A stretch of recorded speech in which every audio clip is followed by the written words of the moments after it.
తను దేనికి కూడా కంటతడి పెట్టుకోకూడదు. నాకు కావాల్సిందదే. Yeah sure that's correct. నేను చూసుకుంటాను. అవును, మీరిద్దరూ ఎప్పుడు తిరిగి ఊరికి బయలుదేరుతున్నారు? మరో 2-3 రోజుల్లో.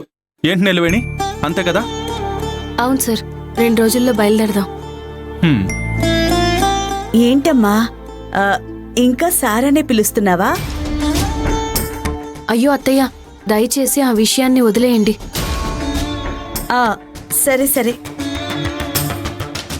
కాలం గడిచే కొద్దీ అన్నీ సర్దుకుంటాయిలే.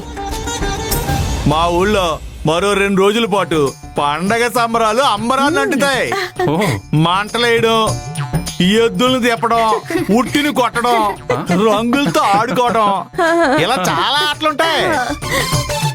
గుడి బయట స్పీకర్ లో పాటలెట్టి పండగ సంబరాలు చాలా అద్భుతంగా చేస్తారు.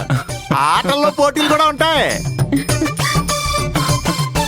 పోటీల్లో గెలిచిన వాళ్ళకి ప్రైజ్ మనీ కూడా ఉంటది. అందుకే వెంటనే వెళ్ళకుండా ఓ 4 రోజులు ఇక్కడే ఉండి పండగ సంబరాల్లో పాల్గొంటే బాగుంటది. అలానా? Super. Yes.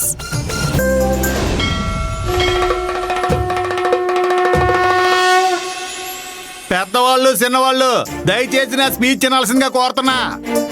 Check check check check.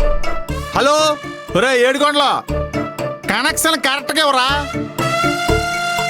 Style గా ఉంటామని పెట్టుకుంటే కళ్ళకి ఎవడ కనపట్లేదండి.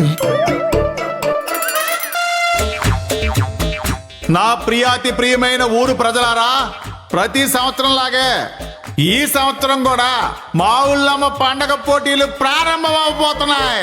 రకరకాల పోటీలు, కలర్ఫుల్ గా ఉండే పోటీలు అన్ని కూడా రెడీగా ఉన్నాయి. మొక్కలు బాగా తిని ఇళ్లలో కొరక పెట్టి నిద్రపోతున్న పిల్లలు పెద్దలు